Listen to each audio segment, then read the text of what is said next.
اعوذ باللہ من الشیطان الرجیم بسم اللہ الرحمن الرحیم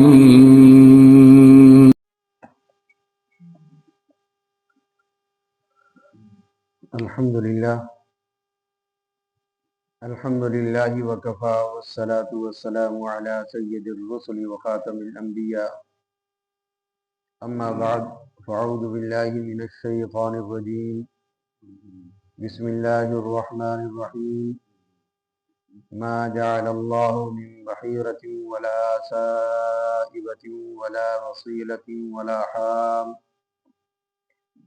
اللہ تعالیٰ نے نہ بحیرہ کو مشروع کیا ہے، نہ سائبہ کو، اور نہ وسیلہ کو، اور نہ حامی کو۔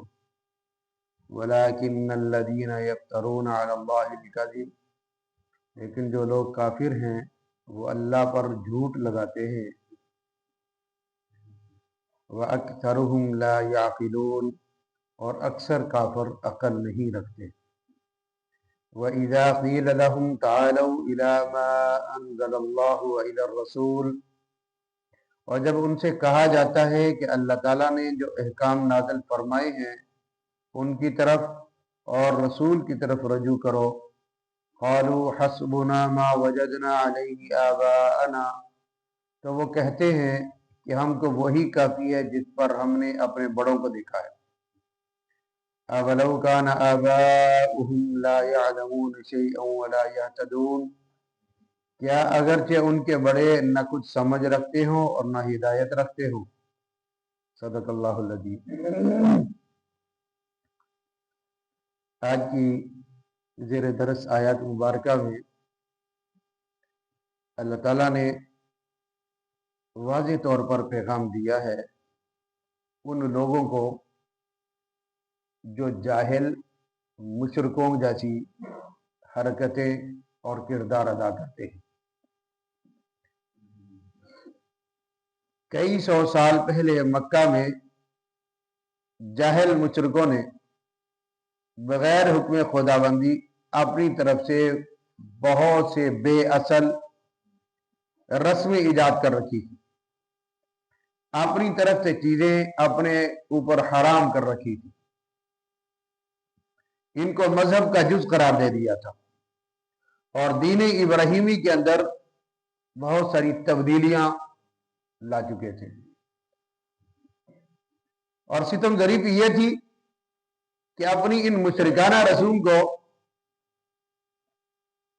اللہ تعالیٰ کی خوشنودی سمجھتے تھے کہ یہ جو ہم کام کر رہے ہیں اس میں اللہ کی رضا ہے، اللہ اس سے خوش ہوتا ہے۔ حالانکہ یہ بات بالکل اپنی طرف سے گھڑی ہوئی تھی، اللہ کی طرف منسوب کر رہے تھے۔ اور آج کی زیر درس آیات مبارکہ میں ان کا اللہ تعالیٰ نے رد فرمایا، تردید کر دی گئی ہے۔ یہ جو ان کی رسمیں تھی نا، ان کا اسلام کے ساتھ، مذہب کے ساتھ کوئی تعلق نہیں۔ رسمیں کیا تھی؟ بحیرہ، سائبہ، وسیلہ اور حام، یہ چار بیماریاں ان کے اندر پائی جاتی تھی۔ وسیلہ کہتے ہیں،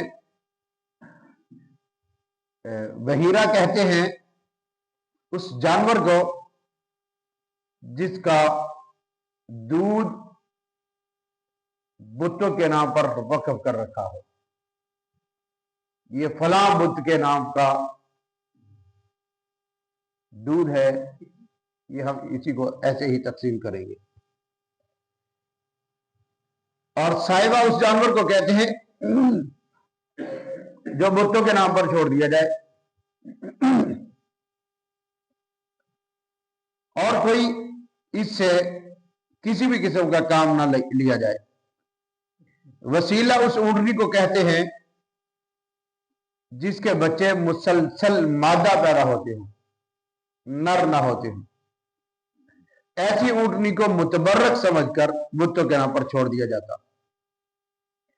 ہاں اس نر اونٹ کو کہا جاتا ہے جس کی نسل سے متواتر مسلسل 10 نر پیدا ہوئے ہو، 10 بچے پیدا ہوئے، اس کو حام کہا جاتا ہے۔ اور ایسے اونٹ کو بھی کسی بھی کام کاج کے لیے نہیں استعمال کیا جاتا تھا، اس کو بھی بتوں کے نام پر چھوڑ دیا جاتا تھا۔ ایسے جانوروں سے نہ سواری کا کام لیا جاتا، نہ ان کا دودھ استعمال کیا جاتا، نہ کوئی اور استعمال کے اندر اس کو لایا جاتا، اور پھر ان کو کھلی اجازت ہوتی، جہاں سے مرضی کھائیں پیئیں، کوئی روکے گا نہیں۔ یہ تو تھی مکہ کے مشرکوں کو بیماری، اور ہم اپنی بیماریاں ذرا دیکھ لیں، کیا ایسی بیماریاں ہمارے اندر نہیں پائی جاتی؟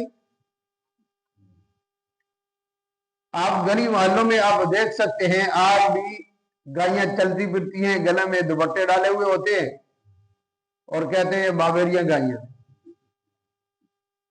جس کی چاہے سبزی اٹھا کر کھا جائے، جس کا چاہے پھل اٹھا کے کھا جائے، جس کے چاہے مرضی چارہ اٹھا کر کھایا جائے، نہ کوئی ان کو مارتا ہے اور نہ کوئی ان کو کوئی ڈانٹتا، بلکہ ان کے گلوں میں تھیلیاں باندھی ہوئی ہیں، اس سے پیسے ڈالتے ہیں۔ اگر اس کو کچھ کہہ دیا تو گھر کا ناس ہو جائے گا، کوئی آفت آ جائے گی۔ پھر ہم ایسے مزاروں کو بھی دیکھ رہے ہیں جن کی ٹہنی توڑ سے بازو شل ہو جاتا ہے۔ ایسے ہم تالے دیکھ رہے ہیں جو درباروں پہ جا کر تالے لگاتے ہیں تو ان کی مشکلات حل ہوتی ہیں۔ ایسے دربار ہم دیکھ رہے ہیں جن کے درختوں کے اوپر جوتے لٹکائے ہوئے۔ ایسی ہم گاڑیاں دیکھتے ہیں جن کے اوپر کالا کپڑا اور ایک چھوٹی سی جوتی باندھی ہوئی ہوتی ہے۔ ایسے گھر بھی ہم دیکھ رہے ہیں، اور ایسی گاڑیوں کے اوپر بھی دیکھا جاتا ہے کہ جن کے اوپر گھوڑے کے پاؤں کے نیچے جو لوہے کی کھری لگتی ہے وہ لگائی ہوتی ہے۔ یہ کون سا دین ہے؟ یہ کون سا ثواب کا کام ہے؟ ان میں اور ہمارے میں فرق کیا ہے؟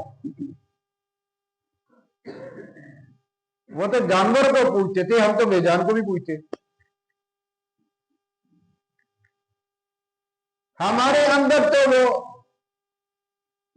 عقل نام کی کوئی چیز ہی نہیں ہے، شعور ہی نہیں ہے، اور جب ان کو روکا جائے وہ گستاخ، سب سے بڑا گستاخ یہ ہے جو ہمیں روکتا ہے ایسی چیزوں سے۔ تو بھائی شریعت کے اندر کہاں یہ لکھا ہے؟ کس نے آپ کو یہ شریعت سمجھائی؟ یہ کس نے دین سمجھایا ہے؟ اللہ نے آج کی زیر درس آیت مبارکہ میں صاف واضح کہہ دیا ہے، جو یہ کہتا ہے کہ یہ کہاں لکھا ہوا ہے، کس نے روکا ہے ہم؟ ان کے لیے اعلان اللہ کی طرف سے یہ فتویٰ ہے، وَلَكِنَّ الَّذِينَ يَفْتَرُونَ عَلَى اللَّهِ الْكَذِبَ، کہ وہ اللہ پر افتراء اور جھوٹ باندھ رہے ہیں اور دین کے اندر تبدیلی لانا چاہتے ہیں اور اپنی من مرضی کا دین لوگوں کے سامنے پیش کرنا چاہتے ہیں۔ جب ان کو یہ کہا جاتا ہے یار یہ چھوڑ دو، وَإِذَا قِيلَ لَهُمْ تَعَالَوْا إِلَىٰ مَا أَنزَلَ اللَّهُ وَإِلَى الرَّسُولِ، اللہ اور اس کے رسول کی طرف رجوع کرو، یہ دین میں نہیں ہے۔ جب ہم کہتے ہیں حضور کے عمل میں یہ بات موجود نہیں، صحابہ کے اندر یہ بات موجود نہیں، تابعین تبع تابعی کے اندر یہ بات موجود نہیں ہے، تو جواب کیا ملتا ہے؟ حسبنا ما وجدنا علیہ آباءنا، ہمیں تو ہمارے اپنے آباء و اجداد کا بتایا ہوا طریقہ کافی ہے، ہم کوئی اور طریقہ قبول نہیں کرتے۔ تو اللہ نے اس کا جواب بھی دیا، اولو کان آباؤہم، کیا اگر یہ تمہارے آباء و اجداد بددینی پر مر گئے، بددینی پر تھے اور رسم و رواج کی دنیا میں وہ تھے، ان کو لا یعلمون اس بات کا علم نہیں تھا، اس بات کا کیا شیئن کا لفظ استعمال کر کے اللہ نے کہا ان کو کسی بات کے علم نہیں تھا، ولا یہتدون، اور ہدایت پر نہیں تھے ہی نہیں۔ یہ ہمارے پاس ایک گھڑا گڑایا فتویٰ ہے، یہ جہالت پر مبنی ہے۔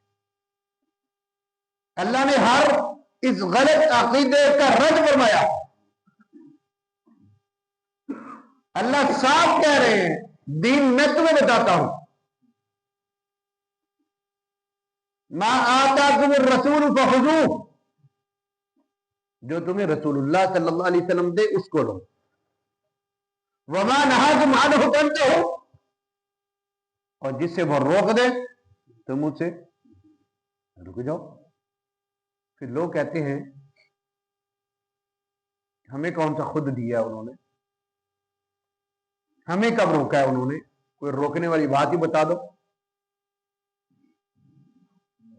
کتنا بے تکا اور بے ڈھنگا کا سوال ہے۔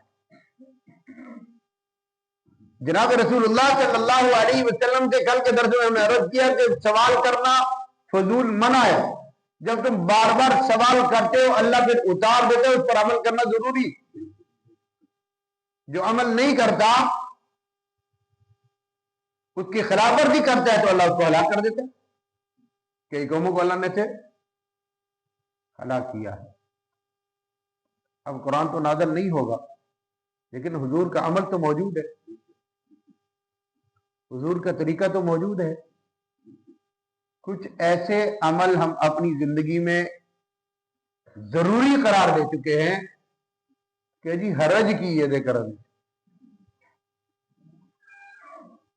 اس کے کرنے میں حرج کیا ہے؟ یہی تو سب سے بڑی بے عقلی ہے۔ جب حضور نے نہیں کیا، صحابہ نے نہیں کیا، تابعین تبع تابعین نے نہیں کیا تو تم کیوں کر رہے ہو؟